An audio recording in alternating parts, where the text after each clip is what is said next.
आतंकी संगठन हमास के हमले के बाद इजराइल में बर्बादी के मंजर दुनिया भर में हलचल मचा रही है। इजराइल के सैकड़ों मासूम लोग मौत की नींद सो चुके हैं, लेकिन हमास की क्रूरता रुक नहीं रही। हालांकि इजराइल ने भी फिलिस्तीन पर पलटवार कर दिया है। वहीं अब युद्ध क्षेत्र से जो तस्वीरें सामने आ रही हैं, वो दिल दहला देने वाली हैं। बता दें कि इजराइल में कर्नाटका सहित कई भारतीय हैं जो यहाँ के विभिन्न हिस्सों में बसे हुए हैं और उनके परिवार वाले बेहद परेशान हैं।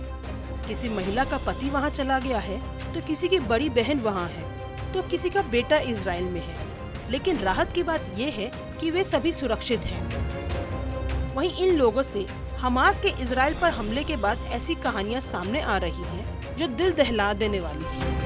इन लोगों से मिली जानकारी के मुताबिक अगर बम हमला हुआ तो उन्हें बंकरों में ले जाया जाएगा। कुछ को होटलों में सुरक्षित रखा गया है और खाने पीने की व्यवस्था की गई है। अगर कुछ कमी रह जाए तो तेल अवीव स्थित भारतीय दूतावास का स्टाफ मदद के लिए तैयार है। उन्होंने परिजनों को फोन कर घटना की जानकारी दी। वहीं बेलूर के परिवार अनुरोध कर रहे हैं कि भारत और कर्नाटका सरकार उन्हें वापस लाने की व्यवस्था करे। सैकड़ों कन्नडिगा इजराइल में काम करने गए हैं और युद्ध भूमि में फंस गए हैं। उत्तर कन्नड़ जिले के होन्नावर तालुक के कावलक्की निवासी जेम्स मिरांडा, जो कि 29 वर्षीय है, इजराइल के तेलवी के रशीद कोकमा स्ट्रीट में रहते हैं। वो युद्ध क्षेत्र के करीब 70 किलोमीटर दूर है। जेम्स पिछले 1 साल से इजराइल में नर्सिंग होम में देखभालकर्ता के रूप में काम कर रहे हैं। 7 अक्टूबर को जिस इलाके में वह रह रहे थे, उससे कुछ ही दूर पर एक रॉकेट गिरा। वहीं सिरसी की रहने वाली क्रिसोटोम पॉल वॉच, जहां युद्ध हो रहा है, वहां से 150 किलोमीटर दूर एक गांव हेम्पा में रहती है। वो पिछले 4 वर्षों से होम नर्स के रूप में काम कर रही है। क्रिसोस्टॉम पॉल वॉच मतकेरी जिले के शिमोगा के युवाओं के साथ रहती है।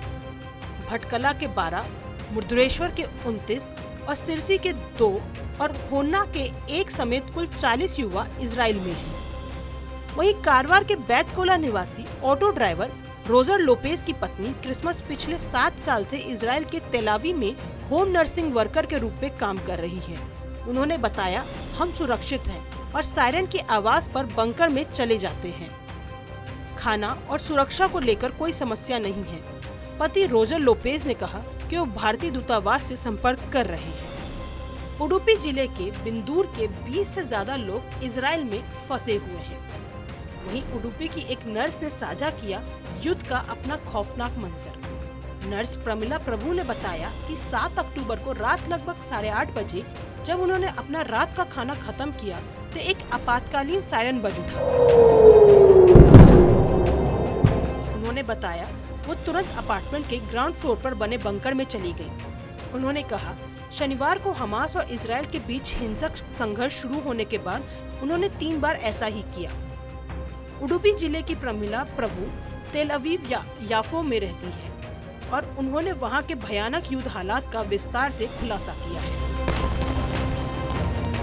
तेल अवीव याफो में दुकानें बंद हैं, सड़क पर कम ही लोग चल रहे हैं। प्रमिला ने कहा कि युद्ध की स्थिति के कारण नागरिक खाद्य पदार्थों का भंडारण कर रहे हैं। वहीं लगभग 25 से 30 लोग एक अपार्टमेंट में रह रहे हैं। उन्होंने बताया कि वो खाना, पानी, टॉर्च और अन्य सामान सहित आपातकालीन चीजें इकट्ठा कर ली हैं। इजराइल में फिलिस्तीन की ओर से हिंसा और हमले की कोई नई बात नहीं है, लेकिन इस बार जो हो रहा है वो कल्पना से परे है। शुरुआत में दक्षिणी इजराइल में एक संगीत समारोह पर हमला हुआ था, तभी से वहाँ की युद्ध की स्थिति बनी हुई है। उन्होंने बताया कि ये देश हमेशा युद्ध के लिए तैयार रहता है और सुरक्षा उपाय तुरंत उठाए जाते हैं।